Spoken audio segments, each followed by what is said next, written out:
Click the website icon, then go to Blog. Enable this section. To start writing your first entry, click Add New Blog Post. Enter the blog title and a short description under the thumbnail. Write the blog content and format the text.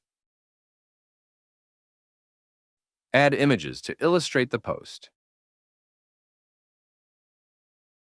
Add a blog post category.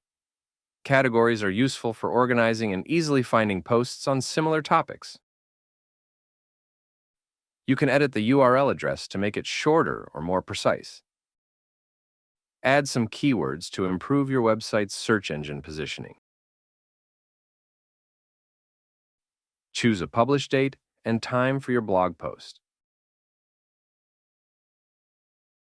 To make your blog post visible only for a specific period, set an expiration date and time.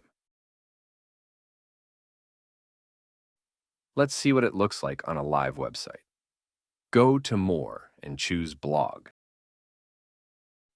The post category we've added is visible here.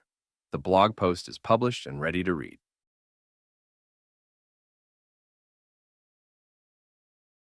IKOL, AI for Business.